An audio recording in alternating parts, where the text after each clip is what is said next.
Pour pas le cacher, je suis HPI. À cette époque-là, tu vois, on parlait pas d'HPI, rien. J'ai mon BTS, je commence à chercher des pistes, comment rentrer dans le game du sport, on va dire. Tu baignais dans un environnement déjà F1 ? J'ai toujours aimé ça. Et là, donc, boum, méningite. J'étais à l'université, j'avais un mal de gorge et tout, je reste au calme à la maison. Je pars dormir, plusieurs jours après, je me réveille à l'hôpital, comme dans un film.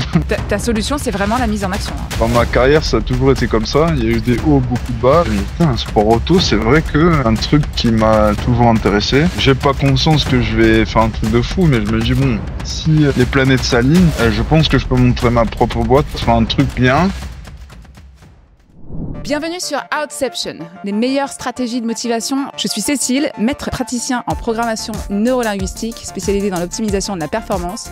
Et au quotidien, je vous emmène à réaliser vos objectifs. Je reçois ici des personnalités inspirantes aux environnements complètement différents, avec un trait commun, la faculté de pouvoir accéder à leurs rêves les plus fous. Comment font-ils pour identifier leurs peurs, modifier leur schéma de pensée et passer à l'action ? Retrouvez Outception sur votre plateforme favorite. Je vous souhaite une très bonne écoute.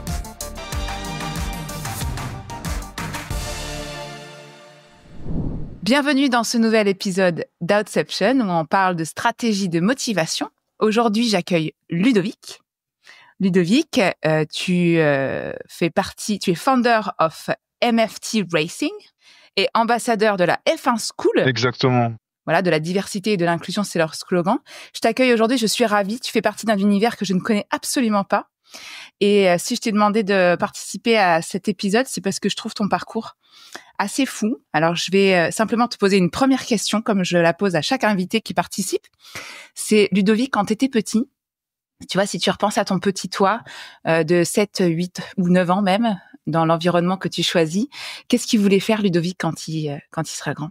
Alors déjà, merci de me recevoir aujourd'hui dans ton podcast. Avec plaisir. Et plaisir d'être là. Et alors là, la bonne question. Je pense que si tu me demandes à 8-9 ans, même plus jeune, je pense que ça n'a rien à voir avec ce que je fais.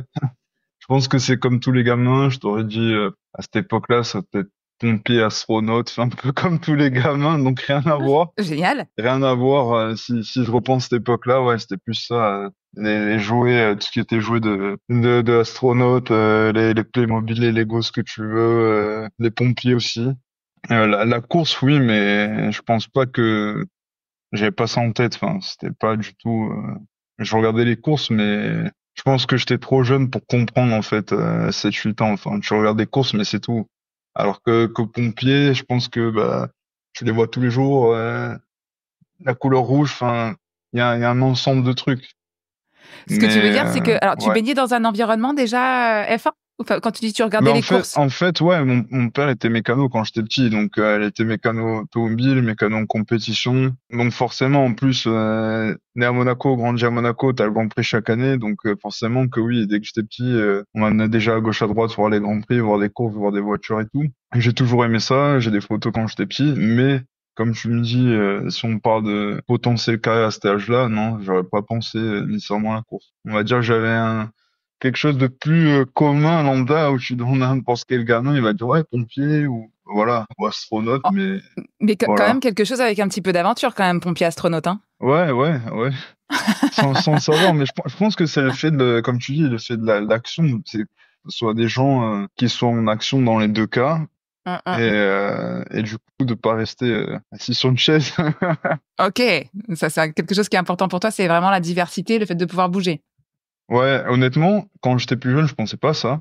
J'étais quelqu'un de plutôt calme, casanier, ce que tu veux. Mais en fait, je suis, comment dire ça, à double tranchant. C'est-à-dire que je peux avoir des moments où j'aime bien être très calme. Mais si j'ai envie de bouger, j'ai envie de bouger, tu vois. Donc, si on prend l'exemple, je sais pas si on en parlait, mais je prends l'exemple du Covid, hein.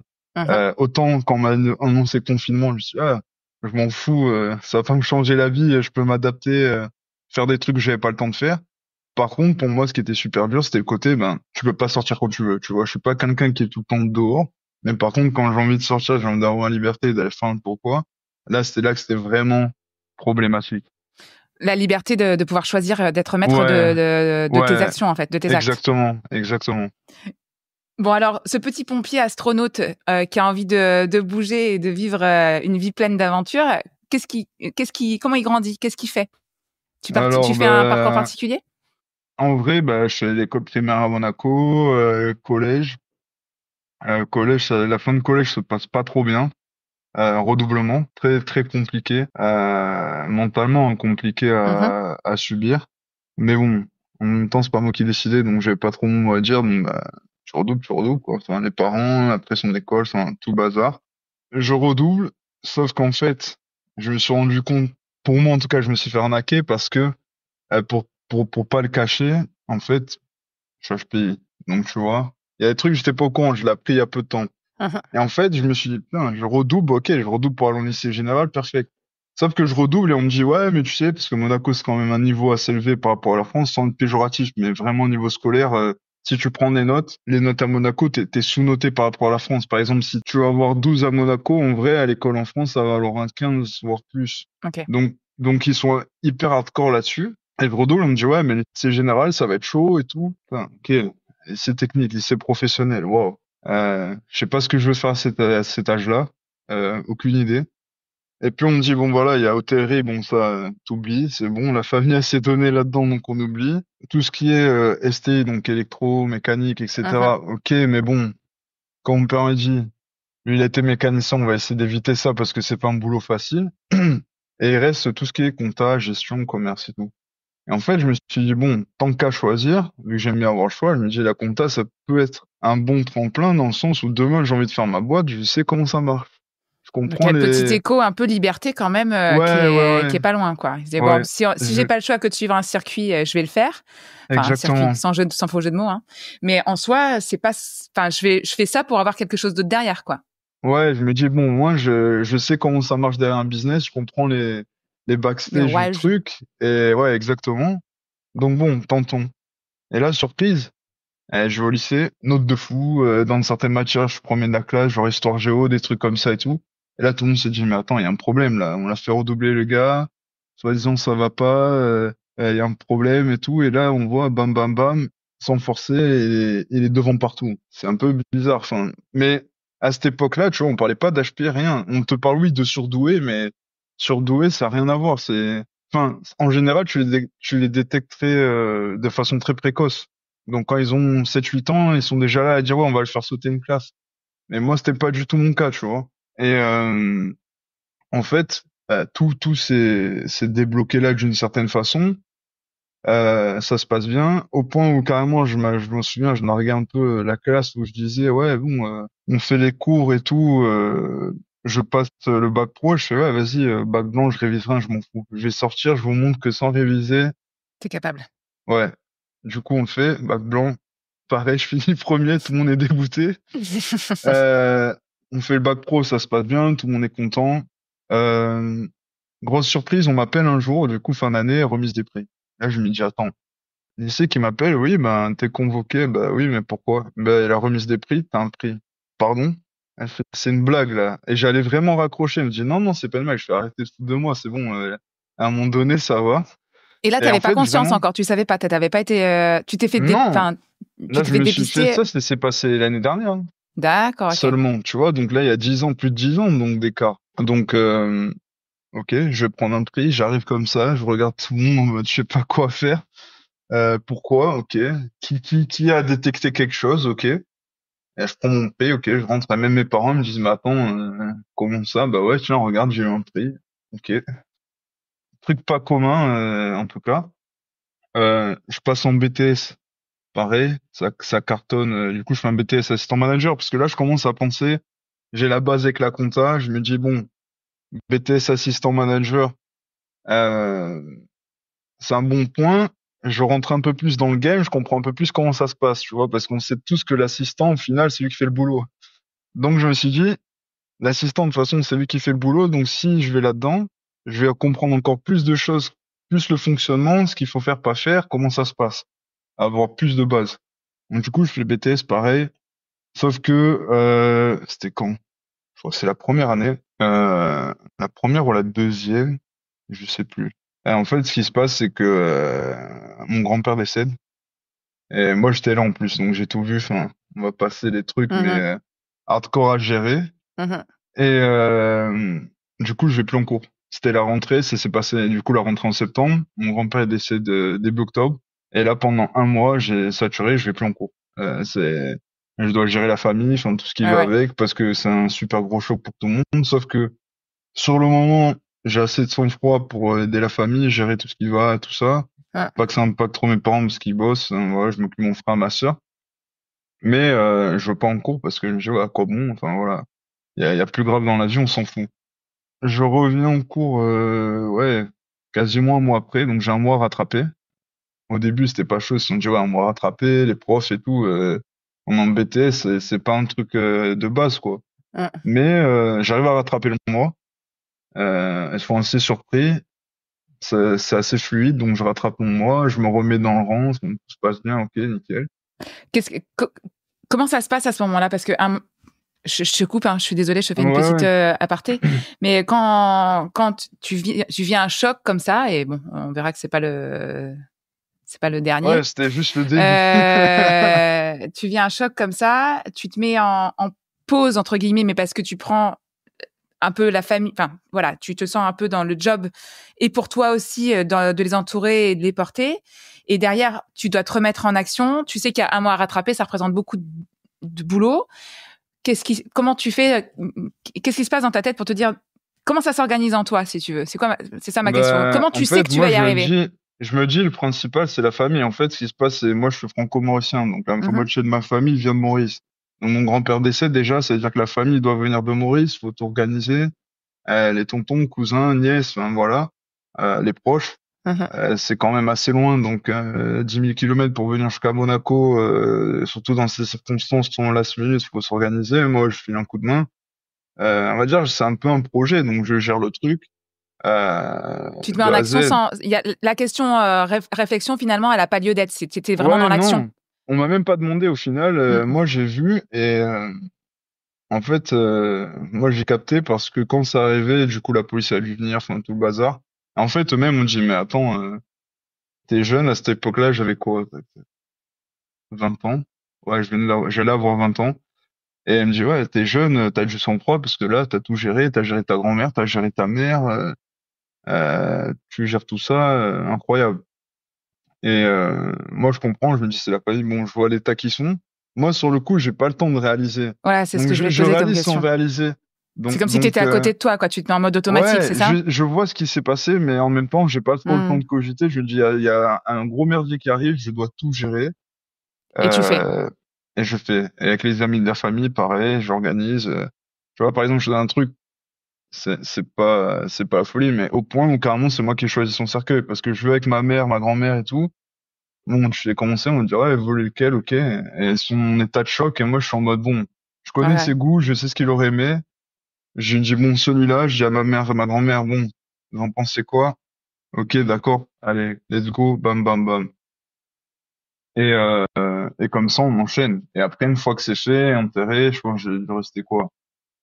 Peut-être une semaine, voir un peu la famille, tu vois, vraiment, Ouais, ouais. souffler, on va dire, commencer à redescendre. Et là, je me dis, bon, ben, soit j'arrête tout, soit j'arrête tout, soit je retourne. Et je me dis, bon, ça, c'est pas génial d'arrêter. Je me dis, mon grand-père, il aurait pas aimé que je m'arrête en plein milieu juste pour ça. Je me dis, ouais, c'est pas génial. Donc, je me dis, bon, vas-y, let's go, Mm.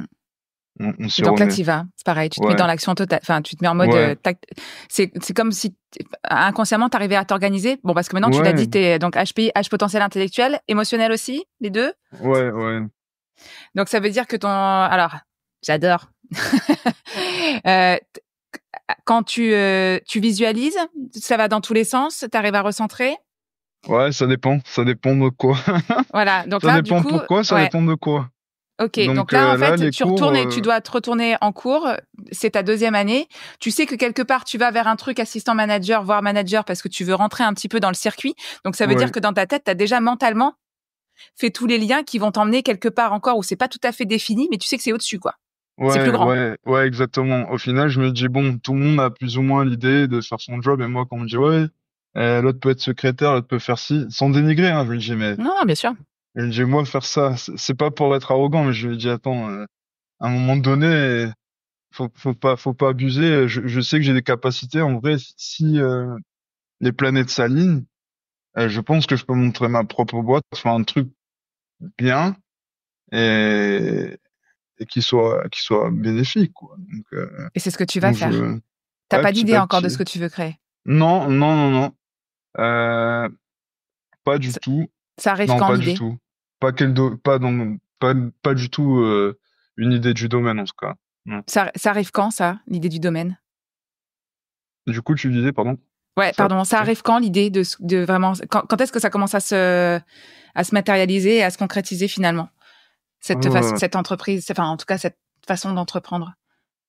alors, l'idée pour qu'elle se concrétise, je pense qu'en fait l'idée, j'ai fait mon BTS Ouais, et ce qui se passe, c'est que euh, j'ai mon BTS. Du coup, je commence, je sais pas pourquoi, à me dire, faire une réflexion que ça va aller dans le milieu du sport parce qu'entre-temps, j'entraînais dans le foot, j'avais des résultats pas mauvais, etc. Il y avait déjà quelque chose qui se dirigeait, bah ça faisait un peu la jonction management et sport en fait, sans vraiment trop le savoir. Et et de là, je commence à chercher des pistes, comment rentrer dans le game du sport, on va dire. Et en fait, il s'avère que bah, j'ai un esprit d'analyse, donc forcément, tout ce qui est analyse sportive, etc. Même mes parents, à chaque fois, ça les gavait parce que si je regarde un match de foot ou quoi, je vais leur dire, en plus, j'entraîne à cette époque, je vais leur dire, ouais, lui, il fait pas ça bien, lui, il fait ça bien, ça, il fallait faire ça. Il me dit, ouais, mais en fait, pourquoi je fais pas journaliste sportif? T'aimes le sport, tu t'y connais, tu connais le foot, tu connais d'autres sports, t'en as pratiqué, donc on regarde et là on voit que à Nice il y a une bonne école de journalisme, notamment avec l'option journaliste sportif. Je dis bon, ils ont pas tort, why not, ça peut être un bon truc. Donc je fais comment on dit ça, l'inscription parce que c'est sur sélection, en plus sur dossier et tout. Ils regardent, bon, ok, ils voient que je suis déjà bah, justement entraîneur dans le foot, donc pour eux ça a du sens. BTS c'est bien passé, j'ai des bonnes notes. En général, les diplômes que j'ai eu c'était avec mention, donc c'est pas un risque pour eux. Sauf qu'il faut attendre la rentrée de mémoire. Je crois qu'il la faisait en novembre. mhm, Il me semble que c'était en novembre la rentrée. Et donc du coup, ce qui se passe, c'est que euh, la rentrée c'est en novembre. Donc moi, j'attends, tu vois, de savoir un peu ce que je vais faire. Je je me dis bon, je me mets la tête dedans, je me prépare et tout comme ça. Quand ça commence, je commence bien. Et en fait, ce qui se passe, c'est que là, on me dit, c'est bon, t'es pris, tu vas être pris et tout. Ok, prépare la rentrée c'est en novembre, blablabla. Sauf que, qu'est-ce qui se passe en novembre? Monsieur a la méningite. Et en fait, ce qui se passe, c'est que moi, entre-temps, j'avais pas voulu attendre novembre, donc j'étais allé à Nice et j'avais commencé une licence. J'avais commencé une licence, pareil, toujours, tu vois, ce côté un peu business, commercial et tout. Donc je me dis, bon, la licence, entre guillemets, je sais que je vais pas la finir, mais je m'en fous. Au moins, j'y vais pendant 2 mois, je reste pas en rond, j'apprends des trucs, tu vois. Finalement, entre deux, tu te lances dans une licence parce que Ouais, tu veux pas. En fait, alors ouais, tu je me me dis si je dis, me trompe, il y a une histoire de temps. En fait, je dois occuper mon temps, quoi. Il faut que je exactement, sois et en même, je me activité. dis, t'es en septembre, on te dit en novembre, je me dis, ouais, il peut se passer n'importe quoi. Je préfère avoir un plan B, on sait jamais, tu vois. Donc, Alors parce toi, le que, plan B, c'est pas un plan de remplacement, c'est un plan d'optimisation du coup. ouais, c'est optimisation, et si jamais il y a un truc qui se passe mal, au moins, j'ai quelque chose et je suis T'es pas à pas la sans maison rien. sans rien faire. Ouais, exactement. Donc là, tu sais finalement, enfin tu sais, tout ce que tu mets en place, c'est dirigé par cette même intention qui est de devenir à un moment donné indépendant, de créer quelque chose, donc cette vraiment valeur de créativité que tu as en toi, de liberté aussi, d'action, de diversité, parce que quand on entreprend, on fait plein de choses en même temps. Et finalement, ça baigne aussi dans le milieu que tu affectionnes particulièrement, qui est le sport. Et tu te dis pourquoi. Ouais, Donc finalement, ce qui va t'animer dans le choix de vie derrière, ça va être le plaisir à entreprendre quelque chose que tu aimes faire. ouais, clairement, clairement. Et là, donc, boum, méningite. Ouais, là, novembre, méningite. Bon, t'en Alors, rigoles, c'est déjà pas mal. ouais, j'en rigole parce que je crois qu'il y a pas autre chose à faire, mais en fait, ce qui se passe, c'est justement, euh, bah, j'étais à l'université et en fait, j'avais un mal de gorge et tout. J'envoie un message à ma mère, je fais bon, je vais rentrer parce que là, je me sens pas ouf. Donc, je lui dis, bon, tu sais quoi, je vais chez le docteur, voilà. Je vais chez le docteur, je commence à perdre ma voix, donc, bon, ça sent la laryngite, ordonnance, médicaments, tout ce qui va. Ok, on prend ça, on reste au calme à la maison. Euh, Entre-temps, ouais, c'était première, deuxième semaine de novembre, je commençais à être, ouais, alterné, on va dire fièvre, la totale, enfin, laryngite, quoi, bien comme il faut. Et puis, Donc ça dure ce un qui peu se quand passe, même. ouais, ça dure un peu. Mais après, vu que j'avais extinction de voix la totale, tu vois, le traitement, enfin, ça dure un peu, il n'y a pas trop d'autres choix. Mmh. Et là, on arrive, bah ouais, le 14 novembre, du coup, bah, l'anniversaire de mon frère. Le soir, ma mère et mes parents qui me disent, bon, bah, est-ce que ça va mieux? On peut faire la nif ton frère. Je fais, vas-y, ça va mieux en vrai. La fièvre, ça a baissé. Je me sens mieux. On va pas le priver. Vas-y, let's go. On le fait, quoi. Et, euh, et en fait, on fait la nif. Tout se passe bien. Je dis bon, par contre, je vais pas dormir dans ma chambre. Je vais dormir dans le sofa. On sait jamais. Je suis pas toujours bien. Je préfère. En fait, je pars dormir. Et là, je me réveille. Plusieurs jours après, je me réveille à l'hôpital. Comme dans un film. Je me réveille, je vois des têtes que j'ai jamais vues de ma vie. On me demande, vous savez où vous êtes? Je sais pas comment j'ai la réponse. Je leur dis, ouais, je suis à l'hôpital. Mmh. Et après ça, je peux pas te dire ce que j'ai vécu parce que moi, je savais pas. Dans ma tête, je me suis réveillé à l'hôpital, ok, mais dans ma Mais tête, tu je me savais suis réveillé pas? à l'hôpital. Ouais, Dans ma tête, je me suis réveillé à l'hôpital le lendemain. Mais c'était d'accord. pas le lendemain, c'était plusieurs jours après. C'est fou ça. Donc déjà ça, j'étais là en mode, ouais, ok. Je comprenais pas, j'étais plugué de partout. En plus, je me souviens, je me suis réveillé, j'avais le masque, j'avais la totale. Donc ça m'a fait. Bon, je suis pas claustro à la base, mais ça m'a fait paniquer Ah parce que normal. c'est un peu comme un film d'horreur. Enfin, t'es là tranquille, tu vas dormir, tu te réveilles, t'es plugué de partout avec un masque et tout. Le Je blackout crois même, complet quoi, ouais. ouais, je crois même qu'il m'avait attaché d'ailleurs, si je me trompe pas. Donc tout ça, bah, ça me fait réveiller. Je me réveille, ça va pas. Seul truc que je leur dis, c'est ouais, je suis à l'hôpital et après. Trop de mémoire, plus de mémoire, rien. Je vois ma famille, je suis même pas capable. Je les reconnais, hein, mais je suis pas capable de dire leur nom. Euh, Tu tu te sens complètement alors c'est fou ce que tu racontes, ouais, tu te sens en étranger fait, en fait, à je suis tu devenu ouais, amnésique. ouais. Donc, je savais plus les noms, je reconnaissais les visages, mais je pouvais pas dire le nom de mes parents, de mon frère, de ma soeur, de mon meilleur pote, cousin, ça, non. Mais tu savais Donc, qui c'était, mais tu arrivais pas à dire les noms ou tu savais même plus qui c'était? ouais, je reconnaissais que c'était des gens proches de moi, mais te dire Mais pas exactement exactement qui ils qui, tu savais pas? sont, non, OK. non, non, non. Donc du coup, j'étais en réanimation pendant une semaine de mémoire. Mmh.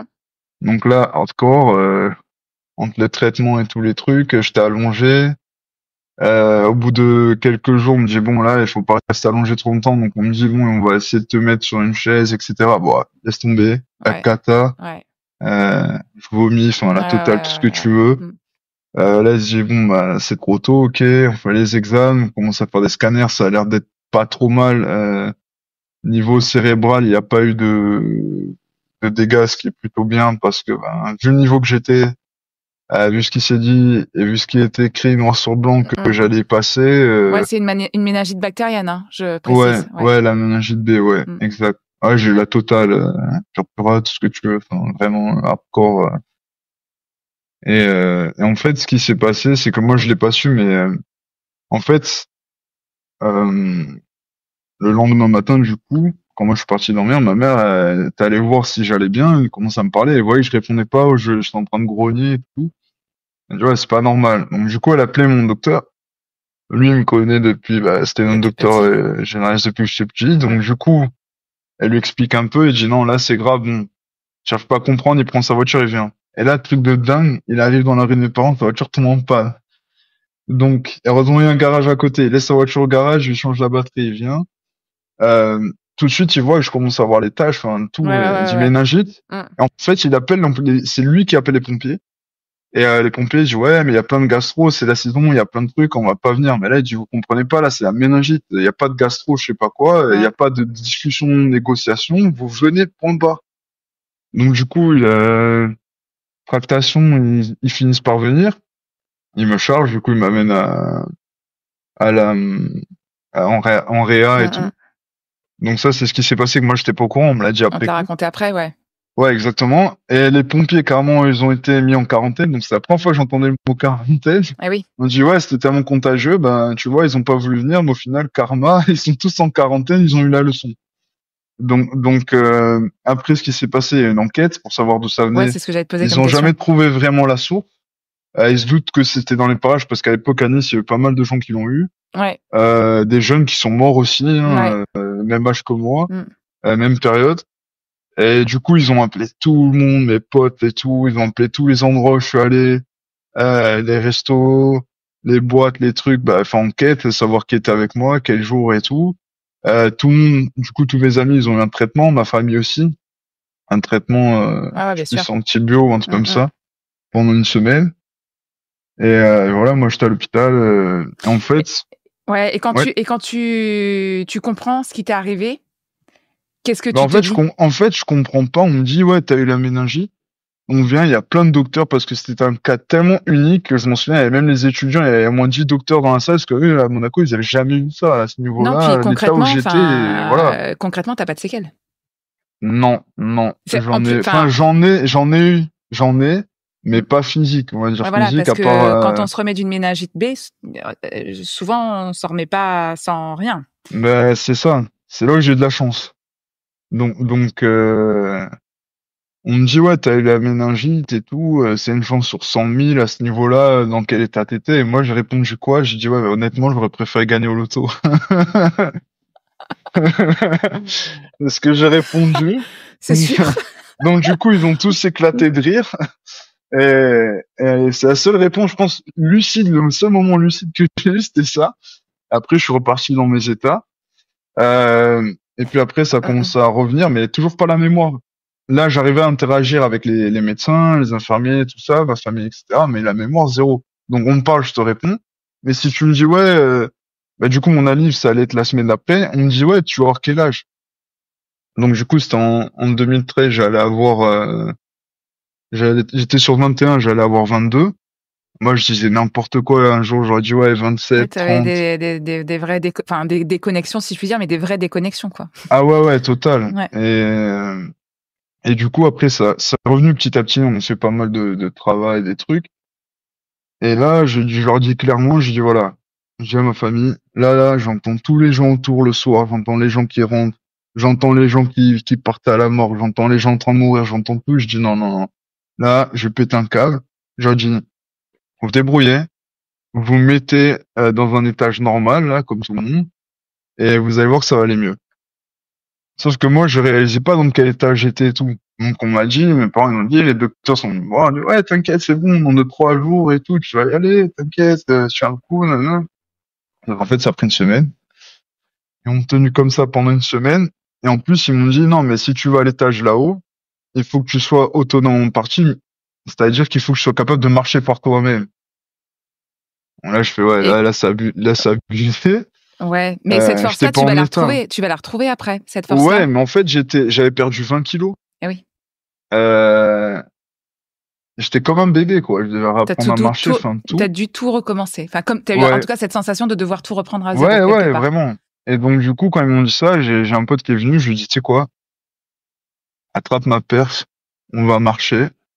Parce que vu qu'ils m'ont dit, si tu veux être là-haut, il faut que tu saches marcher, j'ai dit, ok, c'est quoi, attrape ma perche, on va aller marcher. C'est ton vrai déclencheur, Comme, quoi. Ouais, je veux ouais, sortir de ouais, là, je c'est veux là que je me sortir suis de cet dit, environnement. Moi, je suis pas comme ça. exactement, Maintenant, exactement. tu repars dans Ouais, l'action, quoi, à nouveau. mentalement, j'ai dit, non, mais là, je vais me flinguer, là. T'entends des trucs comme ça, t'es pas prêt. Ta solution, c'est vraiment la mise en action, hein. Ouais, ouais. Dans toutes les enfin, en tout cas, sur ce démarrage de Et, vie. Hmm. et du coup, on part marcher et tout. Je leur dis, bon voilà, vous avez vu, je suis allé avec mon pote, je suis allé marcher, voilà, je peux marcher, donc maintenant vous me mettez là-haut.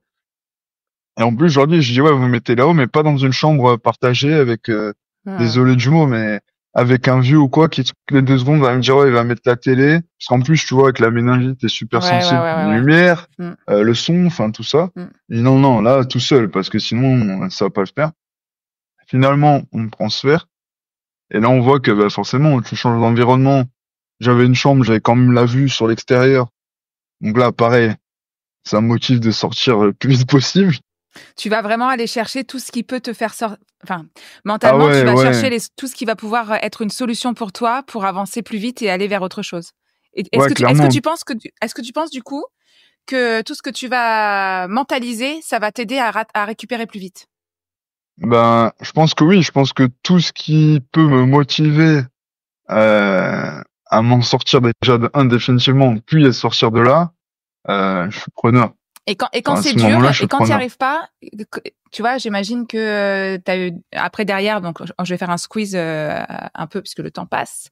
Mais quand tu es vraiment dans cette reconstruction de toi, qu'à un moment donné, tu vas finir par quand même ressortir de l'hôpital, etc., mais qu'il y a des moments où encore, peut-être c'est difficile de rester en concentration. Je dis ça, je sais, enfin, j'imagine, ou en tout cas, je devine, ou peut-être physiquement, il y a encore des choses qui sont difficiles. Quand il y a une partie de toi qui t'envoie ces signaux de punaise, je me mets à ta place, hein, j'en sais pas ce que tu te racontes, hein, mais c'était pas comme ça avant.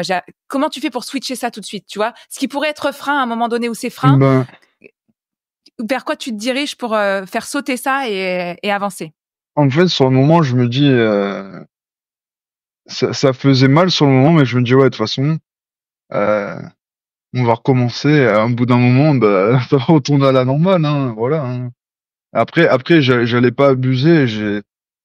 Il y a des moments, t'essayes, comme je vois la perfusion, mettre la perfusion, tu vois que tu commences à bouger, c'est de bouger, et là, et ça repart dans le mauvais sens, t'as du sang dans le truc et tout, enfin, tout un bazar. Tu te dis, bon, bah, on va arrêter les conneries un petit moment. Mais, euh, mais je reste motivé, comme j'ai vu sur l'extérieur, je vois que la famille vient. À un moment donné, euh, je leur dis justement, je demande à mes parents, bon, est-ce que je peux avoir mon téléphone, des trucs comme ça, parce que moi, pareil, je perds mon téléphone, rien. Mm. Sauf que les gens ne sont pas au courant. Ludo, il a disparu là pendant 2 semaines du jour au lendemain sans donner de nouvelles et Mm. répondre à rien. Et du coup, au final, ceux qui ont dû gérer ça, moi, j'étais pas au courant. Et après, pareil, je commence à tourner en rond. Bah, t'as rien à faire à l'hôpital, hein, en vrai. Donc, j'ai demandé si je pouvais avoir mon ordi. Là, commencer à avoir mon ordi, voir un peu, aller un peu sur Internet, me remettre l'esprit en route. Et, euh, et voilà, là, ça commence à repartir à la normale un peu, sauf que le problème qui s'est passé, c'est que moi j'étais super content de rentrer chez moi. Sauf que ce que je savais pas, c'est que en fait je suis rentré chez moi, mais c'est comme si je faisais l'hôpital chez moi en vrai. Parce que j'ai eu un traitement encore pendant un moment. Mm. J'avais pas le droit de sortir parce que c'était l'hiver, donc si je rattrape quelque chose, j'étais tellement faible que pas le droit de sortir. C'est fini, les sorties le soir, aller voir les potes, aller boire un coup et tout ça t'oublie. Ça a duré 1 an comme ça, de super restrictions. Donc là, c'est super compliqué. Même si t'as le confort de la maison, mais tu peux rien faire. Du coup, ben, l'école de journalisme, ça passe à la trappe, forcément, Ouais, parce c'est que, ce que j'allais te poser comme bah, question. ouais, Ouais. pas le choix. Et, euh, et puis là, je commence à me dire, bah, ouais, qu'est-ce que je vais faire? Donc là, je me dis, bon, déjà, premier point, ce qu'on va faire, c'est euh, retourner au foot, finir la saison. Déjà, au moins un truc à faire. Donc, je retourne au foot, les gamins sont contents. En plus, à l'époque, j'étais avec mon cousin, on était à deux. Donc on gagne le championnat, donc l'histoire se finit bien. Donc j'ai dit bon bah allez la page on la tourne. Après plusieurs années, l'objectif est atteint. Mm. Et après ça, du coup je réfléchis bah qu'est-ce que je vais faire. Ouais. Donc toujours un peu l'entrepreneuriat, le sport. Et je me dis putain un sport auto, c'est vrai que Finalement. c'est un truc qui m'a toujours intéressé. Euh, la diversité c'est pas la folie parce qu'à cette époque-là, Hamilton, il était en F1, mais des pilotes de couleur, on va dire en F1 ou autre, même pas tant que ça. Je vais apprendre qu'un deuxième pilote, qui est lui aussi, bah, il est germano-mauricien, donc putain, un mec comme moi, mauricien, c'est jamais arrivé de l'histoire. Bon, intéressant à suivre. Et au final, je me dis bon, peut-être il y a quelque chose à faire pour changer un peu le game de l'intérieur. Et puis, je sais que quand je me mets dans quelque chose, je vais aller à fond, je vais apprendre, ainsi de suite. Donc c'est là que je commence à mettre la tête dedans, lire un max, trouver un max Mm. de d'infos sur comment ça fonctionne, qu'est-ce qui marche pas, comment, enfin, tous ces trucs-là. D'aller un peu, j'allais déjà un peu avant sur les circuits avec mon père et des amis voir des courses. Donc Mm. là, je vais plus essayer d'aller voir les backstage et poser des questions aux pilotes, aux gens. Certains pilotes, du coup, qui avaient plus ou moins mon âge, on commençait à devenir potes parce que j'allais assez souvent, donc ils voyaient que je les suivais, donc on commençait à être potes. Donc moi, pareil, je commençais à leur poser des questions, c'est gratter un max d'infos. Et puis je me dis, j'en parle à mon père, je dis voilà, j'ai envie de faire ça. Et là, il me dit, ben ouais, mais tu veux faire ça comment, là? Avec quel argent? Je fais bon, bah tu sais quoi, on va voir la meilleure solution, c'est on fait un test, et si je suis bon, par contre, bah continue. En fait, je prends mon argent de poche, j'ai un pote qui pilotait à l'époque, et là, je dis à mon père, c'est bon, j'ai trouvé ce que je vais faire. On va faire une journée de test, je vais prendre un pilote, on va louer la voiture et tout, on va tout organiser, et si ça se passe bien, bah let's go. Donc mon père me dit, bon, bah je viens quand même avec toi parce que j'ai l'expérience et tout. Et on va au circuit, c'était à Dijon, et là on fait un record du tour, meilleure vitesse, enfin la totale. Donc là, tout le monde dit, wow, impressionnant, ces mecs-là ils sont jamais venus, ils débarquent, tout se passe bien, super chrono, tout ça. Et du coup, tout le monde va voir mon père en pensant que c'était moi le pilote. Parce que forcément, j'étais début de vingtaine. Et là, mon père fait, non, mais en fait, pas du tout. Moi, je suis là juste pour voir que tout se passe bien, mais c'est lui qui a tout géré de A à Z, la logistique, tout. Et là, je me dis, mais comment ça? Il a l'âge, normalement, il va être pilote, il est pas censé gérer une équipe et tout. Et là, de fil en aiguille, on reproduit, on refait une autre session d'essai avec un autre pilote, pareil, ça se passe super bien. Et c'était organisé par un pilote, Jean-Philippe Desraux, qui à l'époque, il avait gagné le Trophée Andros, il avait fait Pikes-Peak, enfin que des grosses courses. Et là, quelqu'un comme ça qui dit ouais, mais au final, ouais, t'es pas mauvais dans ce que tu fais. Tu trouves des bons pilotes, t'arrives à faire des bons trucs. Honnêtement, si tu peux, bah continue. Fil en aiguille. Et puis arrive 2018 où là, j'ai pas un ami en commun, il me dit il y a quelqu'un sur Monaco qui veut faire le Grand Prix historique. Il a la voiture et tout, mais bon, il peut pas piloter, gérer. Tu devrais aller voir ce gars et discuter avec lui parce que peut-être que pour toi, ben, d'une façon ou d'une autre, tu réalises un peu ton rêve, ben, tu fais ta course à la maison et c'est bien pour toi. Je vais voir le gars, ça match, et de là, on se dit bah ok, on bosse ensemble pour mon historique. Je lui dis par contre, moi je veux ça, ça, ça. Euh, je m'en fous. J'étais encore à mes débuts, donc je me dis ouais, je m'en fous d'être payé ou quoi. Il faut que tout soit fait carré. Par contre, je veux avoir le fameux logo sur la voiture et tout, que les Eh gens oui, voient, parce que c'est Monaco, donc il faut. forcément. Ah bah oui. Et là, on fait une journée, on fait un event en fait avec les sponsors, bah la Rascasse, la fameuse Rascasse, je les connaissais parce qu'à l'époque où je sortais aussi, j'étais jeune, et je lui dis ouais, on fait pas le Grand Prix historique, ça peut être sympa de mettre la Rascasse, la voiture dans la Rascasse, que les touristes et les gens voient la voiture, fassent des photos et tout, on fait un petit truc. Ils nous connaissent bien, ils disent vas-y c'est bon, on t'organise, on vous met un petit cocktail pour les sponsors et tout, bien. Au final, plein de touristes, plein de gens qui viennent prendre des photos avec la voiture avec nous. Donc du coup, ma famille, pour la photo avec moi, ils ont attendu 1 heure. Euh, C'est. là, on fait le Grand Prix historique. Là, tout le monde me voit, voit la voiture avec mon logo. Et là, je reçois plein de messages de partout. Mais non, c'est pas vrai. Comment ça? T'as fait le Grand Prix historique. T'es là, on voit ta voiture. C'est vraiment toi. Je peux, ah, tu vois bien le logo, tu vois bien. Et je dis, bah, descends sur le port dans la pit lane, tu me verras. Enfin, quand c'est fini, viens, quoi. Est-ce que tu crois que tu vois, tu demandes à ton, enfin, tu expliques le projet à ton papa. Tu lui dis moi je veux faire ça. Je pense que j'ai des compétences. Laisse-moi faire un test. Si ça marche, on continue. Ce qui te pousse à l'action là, c'est tu sais que tu vas y arriver. Est-ce que t'as Mais en fait, j'ai pas conscience que je vais faire un truc de fou, mais je me dis bon, euh, en vrai, c'est pas un truc super compliqué de d'organiser tout ça. Donc je me dis ça coûte des sous, oui, mais Mais c'est c'est pas pas un non frein. plus. Ouais, C'est, tu exactement, sais que ça t'es coûte des capable, t'es en sous. capacité de le faire. Je te Ouais, pose cette exactement. question parce que dans mon quotidien, quand j'accompagne des personnes qui justement voudraient faire des choses, mais qui ont peut-être peur de manquer de sous, peur de pas trouver de solution, peur de pas être en capacité, tout plein de choses, tout plein de freins qu'on pourrait se mettre n'importe lesquels. Toi, à plusieurs reprises, quand tu expliques ton parcours, c'est en fait tu te poses pas de questions, enfin, ou très peu. Non, mais c'est vrai. Ouais. En fait, mais non, mais c'est OK. Moi, je sais que je veux faire. Au fond, moi, je sais que je veux faire ça. Donc, ce que je vais faire, c'est vraiment comme ça. C'est comme s'il y avait une partie de toi qui disait, OK, bon, ce que je vais faire, c'est que je vais dire ça. Tac, tac, tac, toujours dans l'action, sans trop mentaliser le truc. Je sais que je suis capable de ci, de ça. Ça marche, ça marche. Je sais qu'il faut des sous, mais OK, je mise pas ma vie et j'y vais. Et quand tu dis au Grand Prix historique, donc j'ai pas noté son nom, j'ai pas eu le temps. Ouais, Mais le tu dis, pilote, je vais voir le gars.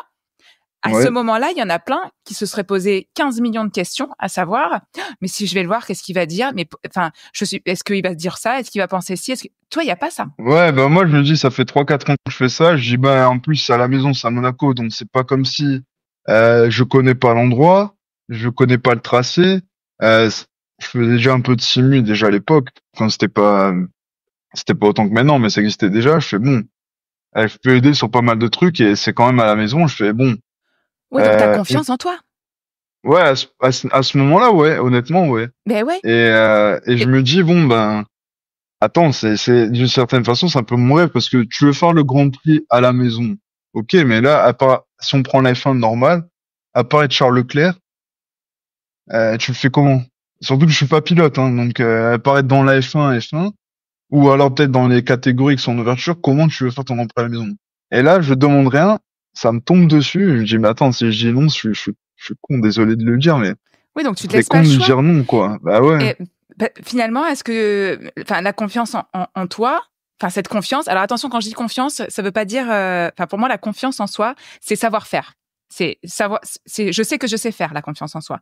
Ça n'a rien à voir avec être à l'aise avec les gens ou, enfin, on peut avoir confiance en soi quand on est à l'aise avec les gens, mais en soi, savoir qu'on sait faire, c'est ça, avoir confiance en Ouais, soi. mais moi, Et c'est est-ce que exactement c'est ça pas parce ça, que finalement, qui va te pousser à prendre le risque, si on peut appeler ça un risque?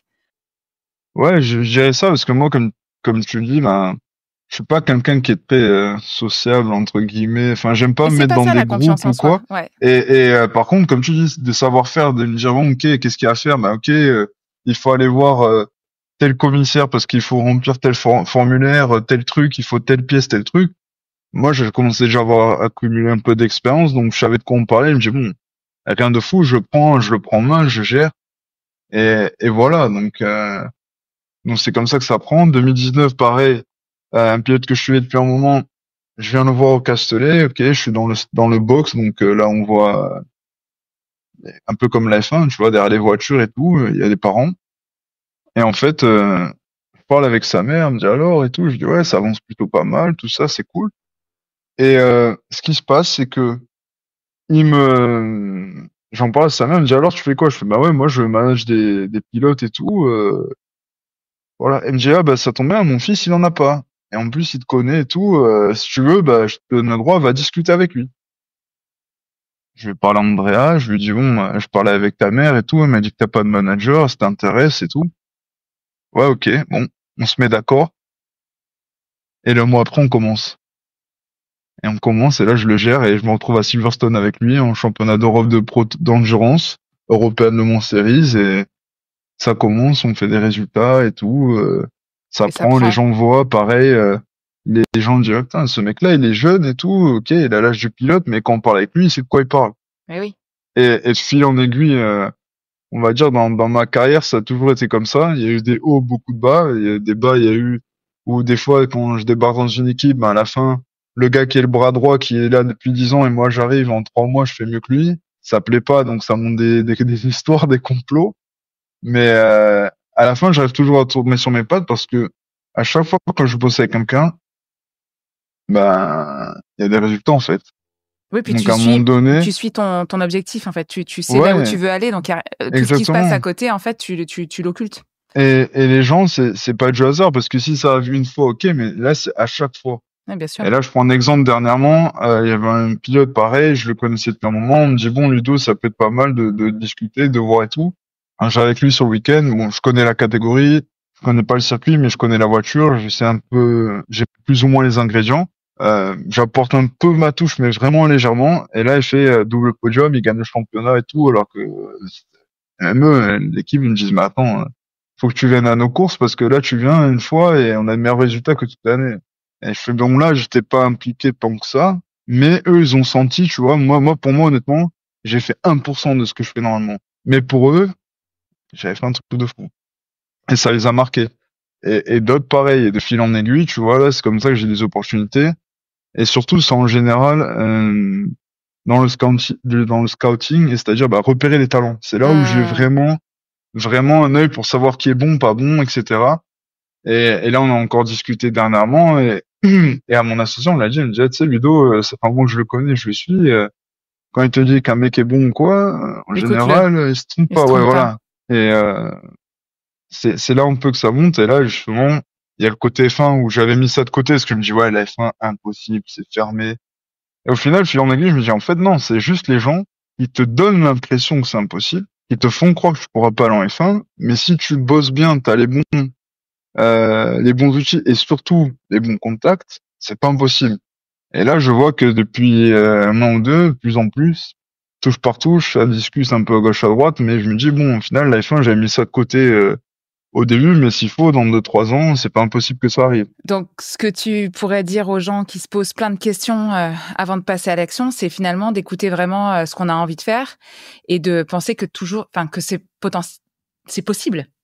En se donnant bien sûr les capacités, en se formant si on en a besoin. Voilà, il y a tout un tas de cas. Enfin, tu le dis, hein, au début, tu dis que tu as besoin d'apprendre, tu veux être sûr, tu perds pas ton temps. Et puis même quand tu arrives dans le milieu, tu t'intéresses à tout, tu vas partout, tu regardes, tu te reformes. Donc c'est important d'avoir des capacités, des compétences, une assise. Mais en soi, quand tu as un projet, peu importe ce que autour on peut te dire, tu prends le conseil, tu le prends pas. Mais ce qui est important, c'est d'aller jusqu'au bout. Ouais, non, mais exactement. Et ça, comme tu dis, il y a beaucoup de gens qui vont te dire, ouais, mais non, c'est impossible, tu peux pas, blablabli, blablabla. Et ça, c'est hyper toxique, je dirais. Et en général, ça vient pas de gens que tu connais pas, Non. ça vient de gens qui sont proches et même de la famille parce que ils sont habitués à avoir leur propre Mais ça reflète travail et souvent de ça. leur propre peur, en fait, souvent. Ouais, c'est ça, d'avoir leur propre travail, d'être Mm. salarié et tout. Pour eux, ben, t'es salarié, t'as un salaire tous les mois, t'as pas de problème, entre guillemets. Et là, Quoique. moi, je vais en mode full risque, tu vois. Et même là, c'est pas, là, je suis mieux, mais c'est pas la folie non plus. Je suis pas millionnaire ni rien. Mais, Ouais, mais au fond de toi, est-ce que tu sais que si demain ça s'arrête, est-ce que tu sais que t'es pas dirigé option et solution? Est-ce que tu penses que tu vas rester dans une situation compliquée si demain ça mais s'arrête? en, mais en fait, je me dis, je me suis mis pendant un bon moment à rester focus seulement sur le sport auto. Et en fait, je me suis rendu compte que je pouvais utiliser mes Ouais. compétences dans d'autres domaines. Donc tu Et tu utilises vois, vraiment tes expériences comme des options. Ce côté option ouais, et diversité, tu sais qu'à un exactement. moment donné, en fait, tu vas pouvoir changer de direction, mais que la finalité, elle sera toujours la même. C'est d'être Exactement. indépendant, libre et de faire ce que tu as Et envie de faire. je te donne un exemple dessus. Moi qui ai toujours détesté aller au tableau à l'école, ce genre de trucs et tout, on me contacte, on me dit ouais, ce serait bien, on est intéressé pour que tu fasses des conférences, que tu racontes ton histoire justement par rapport à la méningite, etc. Ah, j'ai mais attends, ok, cool. Et là on me dit ouais, en plus t'es payé. Je sais plus, mais ça va paraître. Je pense que de l'heure, honnêtement, sans exagérer, c'est au moins 10 ou 15 fois Mm, le SMIC de l'heure. mm. Là, je me dis, ouais, ok. Allons voir. J'en avais jamais parlé en plus à cette époque-là, donc parler en public et tout, raconter ma life, c'est pas trop mon truc. Mais en fait, ce qui m'a motivé, je me suis dit, c'est utile de faire savoir aux gens quels sont les symptômes et ces trucs-là, si surtout à la fin, parce que j'en ai parlé, ça peut sauver quelqu'un. Donc c'est ça qui m'a vraiment motivé, plus que l'aspect financier. Et là, pareil, j'ai dit, ouais, les gars, bon, je peux en parler à mes parents et tout. Alors, j'ai dit, ouais, mais là, sport auto, c'est bien, il y a des trucs, mais par contre, regarde, j'ai une proposition et tout. Là, il me dit, mais non, comment ça, payer tant? Je fais, ouais, regarde, tout frais payé. Et du coup, j'ai commencé à faire des conférences. En plus, en anglais. Donc, là, je C'est commence à bien. faire des conférences, aller un peu à gauche, à droite en Europe, ça continue. De fil en aiguille, moi, ce que je savais pas, c'est que t'as une autre boîte, mais eux, ils sont spécialisés justement en sport auto, qui font aussi des conférences, où là, ils ont 80, je dirais, des gens qui sont des conférenciers pour eux, sont des gens qui ont bossé en F1. Mm. Ça peut être des pilotes qui sont champions du monde F1, des ingénieurs, des préparateurs physiques, mentaux. Et là, le gars me dit, ouais, en fait, sur LinkedIn, il me dit, ça fait un moment que je pense à toi, je voulais discuter, est-ce que ça t'intéresse? Là, je me dis, putain, là, c'est sacré combo. J'ai l'impression qu'en fait, les conférences que je faisais, c'était un entraînement pour ces conférences-là, tu vois. Donc, du coup, quand il m'en a parlé, je fais, bah ouais, je fais déjà des conférences et tout. Il me dit, ah ouais, comment ça? Je lui explique, il me dit, ouais, t'as des photos et tout. Bam, je lui donne. Je dis, putain, ouais, franchement, c'est intéressant. Du coup, là, ça s'est fait. Ça va être annoncé. Et je me dis, quand je vois sur le site, je me dis, putain, je vois ma photo et les mecs à gauche, à droite, c'est, ouais, préparateur physique de Kimi Raikkonen, champion du monde, ingénieur de tel champion et tout. Et moi, je dis, Et t'as ok. ta place. Ouais. Et du coup, ça fait plaisir que les gens Te me sentir reconnaissent reconnu. là-dedans Eh oui. et surtout, voient, en fait, ce que je fais comme boulot, Mm. sans nécessairement me connaître. Mhm. Mais en fait, ça, je me rends pas compte souvent, c'est que moi, je fais mes trucs, j'ai Tu le mon fais pour toi. objectif, Ouais, tu le fais pour toi. mais je pense pas que des gens viennent me regardent, tu vois. Moi, je suis là en mode, il y a un truc à faire, je le fais. Ouais, parce que Et à la fin, c'est les t'es gens qui disent, vraiment ouais, orienté interne en fait. Tu le fais c'est vraiment ça. ouais. Donc tout ce qui est autour de toi, évidemment que ça peut avoir un impact sur ce que tu peux ressentir ou penser. Mais en soi, c'est pas ton moteur. Ouais. Et après, pour finir, je pense qu'on est presque sur la fin. Ouais, ouais, ouais. Du coup, l'année dernière, gros contre-coup, il y a un truc qui se passe mal et tout, gros contre-coup. Je fais une crise, j'ai l'impression d'avoir une crise cardiaque en fait. Et j'ai bon, là c'est un truc pas normal, au réveil. Je prends mon Apple Watch, je me dis bon, on va regarder si c'est moi qui me fais un délire ou s'il y a vraiment un truc. Là, je vois que mon Apple Watch pareil me dit ouais, ton rythme cardiaque est super élevé, repos. Je dis bon, là il y a un problème.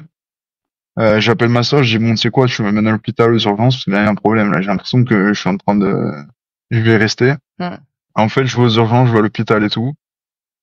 On fait les examens, et là le médecin il me dit t'as rien. J'ai commencé à j'ai rien. Mais attends, je te dis que j'ai déjà les clamsés, là, il y a même pas une demi-heure, tu me dis j'ai rien? Non, vous avez Oui, ce rien. que tu es en train de m'expliquer, Ludovic, c'est que tu as l'impression de faire un accident vasculaire ou cardiaque ou je ne sais quoi. Ouais. En tout cas, tu te sens pas bien. Tu vas chez le médecin te dit non, Non, je vais à t'as rien. l'hôpital, aux urgences À direct. l'hôpital. Ouais, L'hôpital, aux il te dit. urgences direct. Et Et en là, fait, ouais. premier examen, le docteur me dit, bah non, tout va bien. Je dis, non, non, non, ça va pas. Il me dit, bon, ok, on va faire quand même des examens poussés et tout. On fait des analyses, prise de sang, tu vois, électrocardiogramme, enfin la totale. Du coup, j'attends les couleurs d'hôpital et là, on me dit, bon, il y a 2 autres docteurs à voir. Ok, je me dis, bon. Euh, du coup, j'attends. Et là, on me dit, ouais, il y a un psychologue et un psychiatre. Ok, je dis, ouais, c'est quoi le truc? Il me dit, ouais, c'est quoi le bazar? Donc là, on me dit, voilà, on me dit, ouais, on est psychologue, on est psychiatre, voilà. On me dit que ça allait pas bien, mais les examens disent que tout est ok. Donc, est-ce qu'il n'y a pas un truc qui t'a stressé, qui t'a fait un pic de tension et crise de stress? Ouais, bah, Mm. non, honnêtement, crise de stress, je dis, ouais, ça fait super longtemps que j'en ai pas fait ou quoi, ça m'arrive une voix comme ça. Et là, ils me disent, est-ce qu'il vous est arrivé quelque chose? La Et là, méningite. j'ai dit, bon, attendez 2 secondes, il me dit pourquoi. Et je sais pas pourquoi, j'avais pris mon dossier de la méningite, avec moi. J'ai mis dans mon sac, et je sais pas pourquoi, tu vois, tu dis, tu vas à l'hôpital, pourquoi je vais le prendre? Je l'ai pris, j'ai dit à ma copine, ouais, prends-le, on sait jamais. Et du coup, je dis, attendez 2 secondes, je vais aller chercher. Donc, du coup, je suis allé voir ma copine avec eux, je suis allé prendre l'enveloppe, une belle enveloppe comme ça. Et là, je la pose sur le bureau et je dis, allez, bonne lecture. Et là, je les vois, ils le prennent, ils tournent 1 page, 2 pages, je vois leur tête qui change et ils font, bon, ok, c'est bon, on a compris. Et au final, j'aurais jamais cru que c'était ça. On me dit, bah, en fait, stress post-traumatique. Ouais, j'allais dire, c'est un syndrome de stress post-traumatique. Je suis pas Et je étonnée. me dis, mais attends, Mm. comment ça? Je dis, Même j'ai un pote inconscient. qui... Ouais, mais Mm. j'ai dit, en plus, j'ai un pote à moi qui l'a, parce que lui, il est parti à la guerre et tout, tu vois. Donc, je sais ce que c'est, mais dans ma tête, je me dis, mais stress post-traumatique de quoi? Pourquoi? Il me dit, Bien non, mais sûr. en fait, t'as accumulé, parce que je l'avais pas dit, mais en fait, dans le Grand Prix historique, pareil, moi, j'ai perdu ma tante, donc je faisais va-et-vient entre le circuit et l'hôpital, enfin, encore. Donc, j'ai accumulé 3 gros Bien sûr. chocs pour une courte période, sauf que Mm. moi, je prends sur moi, voilà, Bah, si tu veux, pour parler j'ai pas fait, techniquement, et c'est chouette que tu nous fasses ce partage-là parce qu'il y a plein de personnes à qui ça arrive. Quand on fait, enfin, tu vois, ça peut être donc effectivement la perte de quelqu'un, la perte de plusieurs personnes à répétition, un accident, enfin. Et quand on a un tempérament comme le tien, par exemple, ou même pas comme le tien, mais tout simplement où on est dans la vie où on avance en fait, où on essaye d'avancer, donc en occultant, en fait, notre cerveau il marche pas comme ça. C'est-à-dire que quand les émotions elles sont vraiment très très fortes, et quand il y a un trauma, et quand je parle de trauma, pour moi, il y a pas d'échelle dans la douleur. Je le dis, je le répète souvent quand je fais des animations ou des ateliers en groupe. Pour moi, vivre un trauma, ça appartient à chacun. Il y a, tu vois, euh, perdre quelqu'un de proche sur une échelle de 0 à 10, ça peut être à 11 ou 12 ou 20 même pour quelqu'un. Et t'as pas besoin d'avoir vécu un cambriolage ou enfin pour vivre un trauma. Tu vois, il y a pas d'échelle. Quand quelqu'un me dit oui, mais moi j'ai fait que ça. Non, mais en fait il y a pas de j'ai fait que ça. T'as vécu quelque chose qui est grave pour toi. Et en fait ça, ton cerveau, bon, on va pas rentrer dans la technique, mais il va, tant que c'est pas digéré ou accepté de façon consciente ou même inconsciente, en fait ça va rester là quelque part et ça va se manifester dans ton corps. Je suis pas surprise que t'aies fait une réaction comme ça derrière après tous les épisodes qui t'est arrivé. En fait, c'est comme si t'as dû peut-être avoir un épisode de stress minime dans la journée ou dans les jours d'avant. Et en fait, ton corps et ta tête, ils l'ont pris comme ton cerveau reptilien, tu vois, alerte, alerte. Qu'est-ce qui se passe? Il est encore en danger et ça t'a mis dans un état comme ça. Ouais. Et du coup, bah, on m'explique et tout. Je fais, mais non, putain. Et je dis, c'est quoi? Et en plus, au point où j'étais, on me dit, non, mais là, tu dois aller voir un spécialiste tout de suite, là. Ouais. Et du coup, le truc, c'est qu'il n'y en a pas beaucoup ici. Fatalité, il y en a une pas loin. Ok, ils me disent, voilà les numéros, regarde un peu les profils, tu vas sur Doctolib, etc., tu vois un peu les profils. Ok. Comment tu te fais accompagner alors comme ça? Et donc, du coup, là, j'ai fait des sessions, putain, j'ai oublié le nom. Le MDR? Ouais, exactement, EMDR. On me dit, voilà, c'est des sessions spécialisées, etc. C'est de la stimulation bilatérale oculaire. En fait, ça marche avec le mouvement des yeux. Pour ceux qui nous écoutent et qui ne savent pas. Pour ton cas, c'est pas genre juste aller voir un psychologue ou quoi. C'est vraiment des spécialistes. Donc voilà, ceux qu'on recommande, ceux qui bossent aussi avec nous à l'hôpital. Comme ça, au moins, s'il y a un problème, on sait, voilà. Et donc, ben là, je crois que c'est l'après-midi ou le lendemain, j'y vais, première session. Je me retrouve dans un truc. Je fais ma session et tout, ok, première session, ça se passe bien. En fait, je la connaissais, donc du coup, ça facilite un peu les choses, parce qu'elle a plus ou moins le même âge que moi, donc, et Monaco, c'est petit aussi. Sauf que après, va expliquer à ton entourage que 10 ans après, tu fais un stress post-traumatique à cause de ces trucs-là. Est-ce que ça a de l'importance?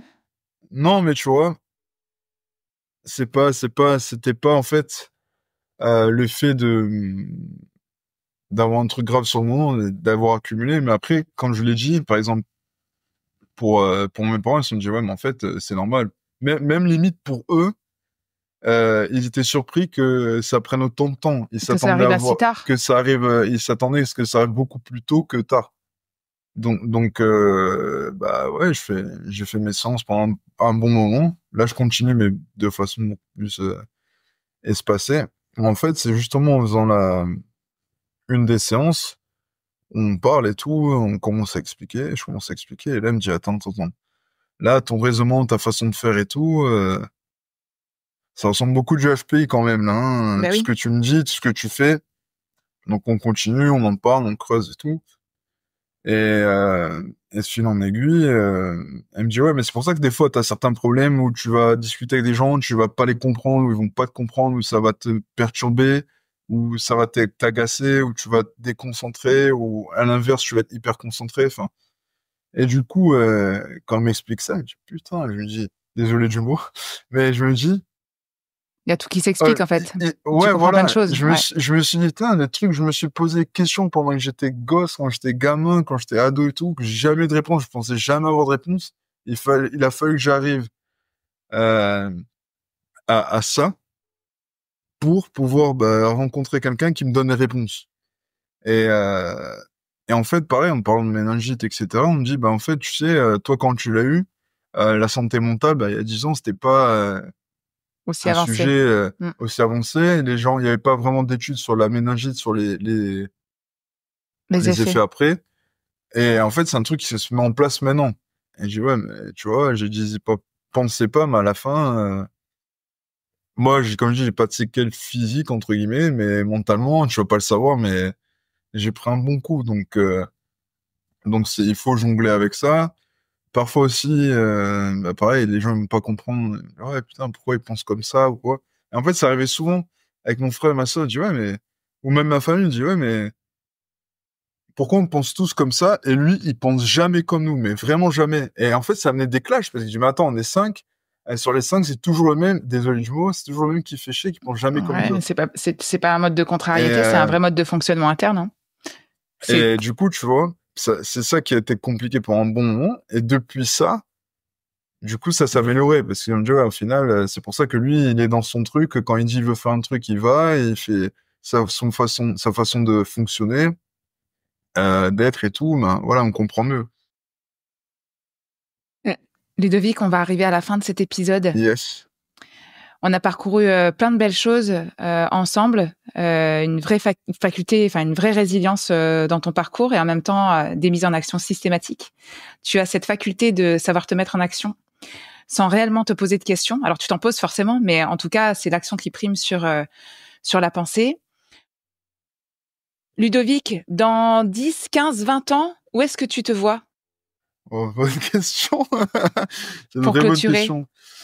Là, je vais pas dire où je me vois, mais plutôt où les gens me voient. J'ai des réponses assez marrantes. Il y a des gens qui me voient ministre du sport à Maurice. Il y a des gens qui me voient entrepreneur international. Et D'autres toi, qui pensent tu te vois où, toi ? Qu'est-ce qui te fait vibrer ?